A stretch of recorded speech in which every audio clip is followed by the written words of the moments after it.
300,000 goes to government. See, your wealth will come down from 1 million to 700,000. So without doing anything, without consuming anything directly, your wealth has gone down in anticipation of collective services that you get from the government. So taxes is not the best thing. In fact, we always tell people, those of us with a background in finance, that when you are taxing, you must be very careful. First, tax wealth, tax the rich. Don't go for business, tax the rich. Then you come to income. If the money you are getting from the rich is not enough, you come to income. At the very least, then you go to business. But we are only going to business, to tax business, because we don't have enough money coming from the rich. I wish we could get it from the rich alone. And we stop there. But taxing businesses affect creation of employment. Because if I make 1 million from business, and you're taking 300,000. If you leave me with that 300,000, I can expand my business. By expanding business, I will employ more people. So the best thing is to reduce to the bare minimum taxation of business. And that is what the government must push towards. And that is what we are pushing towards. And so you must create other sources of revenue. And I will come back to that. You will agree, and I have said it, that taxation and privatization, unlike taxation, reduces wealth. But privatization does not reduce wealth. Actually, privatization enhances, helps you to find a place where you can invest. Like now, if we privatize KPC, Kenya Pipeline, it is coming to you now directly. Those of you who have money to spare, some little money to spare, you can buy shares now in KPC. But I will explain to you into details to allay all these fears. And I'm happy you have raised them. Because some people raise them in funerals. Some distort them. Now we have a forum where I can explain to you and allay the fears. I will do it. I will spend about 3 to 5 minutes to allay those fears. Now I think I'm almost concluding my official speech. So now I'm back to a page and a half. So don't be tired. Don't get tired. Tutamaliza tu. So, my friends, our economy is at a critical turning point. Our economy is at a critical turning point.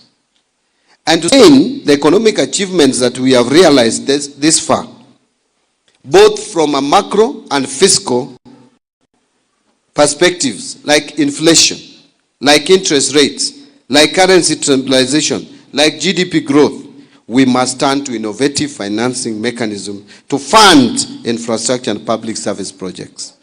As the financial needs of the government continue to outpace our available public resources, private sector participation has become a critical tool in addressing infrastructure gaps, enhancing service delivery, and promoting sustainable development. There are many success stories on privatization. That is where I want to end. Many success stories. This Safaricom we are talking about today, and by the way, we are not privatizing Safaricom. Safaricom is already private as we speak, even without doing anything. Safaricom was privatized long before, several years back. We are only divesting, meaning we are shedding off more. Safaricom used to be 100% owned by the government. During Moi's government, we released 40%. During Kibaki government, we released 25%. Total, 65%. And the 40% we released went to Vodacom. The 25% we released went to you and I, Kenyans, and other international players, but individuals. Now the 15% we are offloading now will go to, again, to Vodacom. And I will tell you why that is so. But apart from Safaricom, let me just talk about Safaricom first. By the time when Safaricom was being privatized, it was just a department in government, a small thing, small entity, not even efficient at all. Look at what the giant we have today. If we still held to it, this is our national jewel. Security will be compromised, etc. We would still be having that shell. Probably it would be dead by now because of the government inefficiency. But we decided to release Safaricom to the private sector. And now it is the most profitable company, not just in Kenya, in the region, East and Central Africa. There is no more profitable company than Safaricom. But let me tell you, the telco sector, telecommunication sector is dynamic. It changes by the day. You must be responsive. You cannot just sit back and say we are big, we are giant. Giants have fallen. You need heavy investment continuously. Safaricom is expanding to Ethiopia. It will probably expand to another jurisdiction. If we still hold shares, a lot of shares as government, and the company requires more money, do you know what will happen? They will do what we call in finance capital call. They say, oh, shareholders, we need more money. We need 50 billion. Shareholders, give us the money. The government of Kenya, your percentage out of 50 billion is 20 billion. I am seated there at the treasury, I'm doing my math and calculation, and I'm saying, do I put money in capitation? Do I put money in health? Look, I think you are the one who spoke about it. Health require more funding. People are dying. Lecturers are on strike. Medics are at Upper Hill, Duale's office, shouting on top of their voices. Counties are saying they need more resources. They want to go on strike. The COG chairman has called a press conference.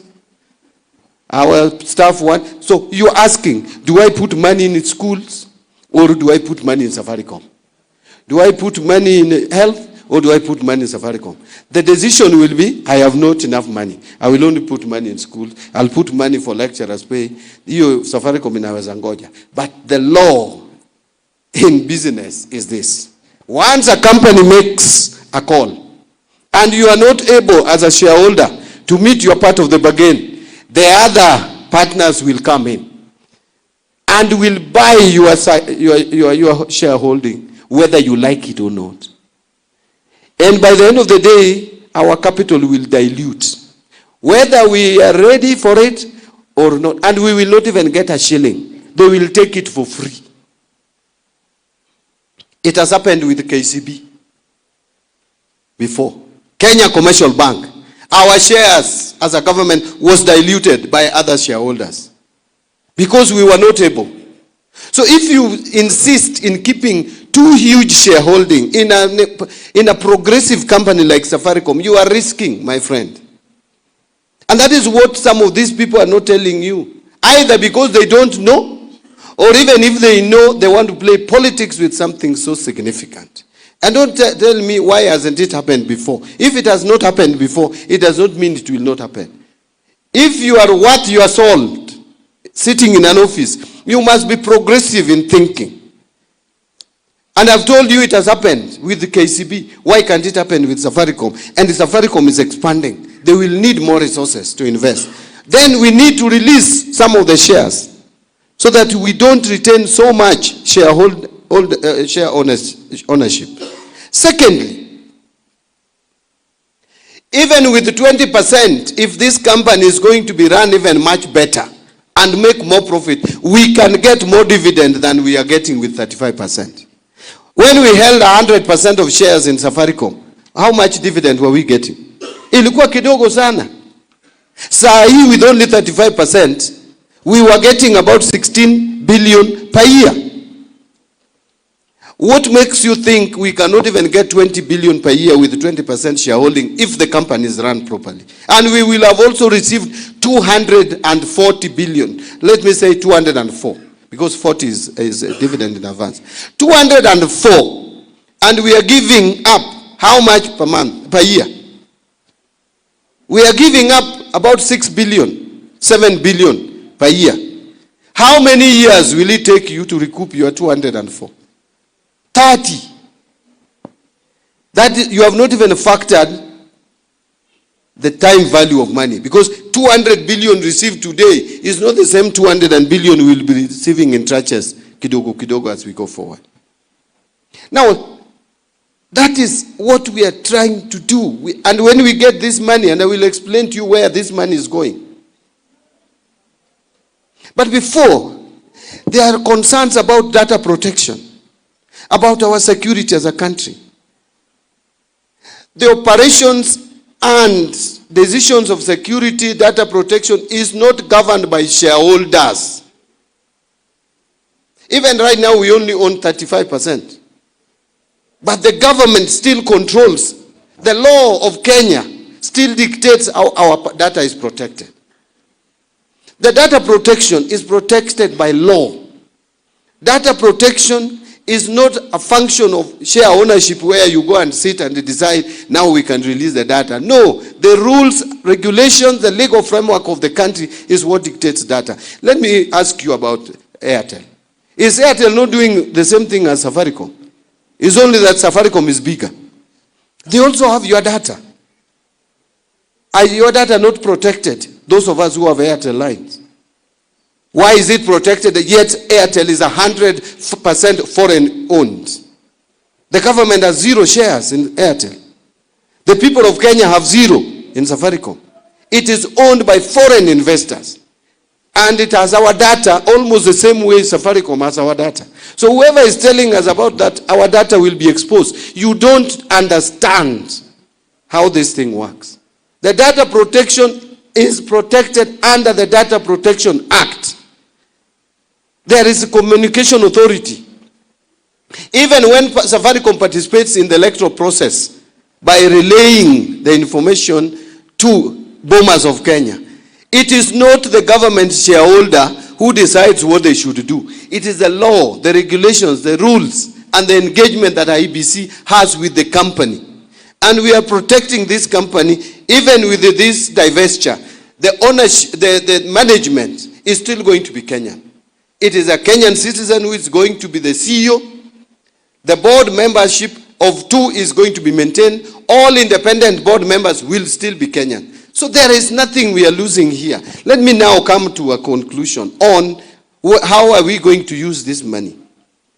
The concerns you have is what we are also trying to cure at the national government level. We don't want to get this money and start paying salaries and start paying recurrent expenditure, because that is what has been done before. We are creating a national infrastructure fund, and we are also creating what we call sovereign wealth fund.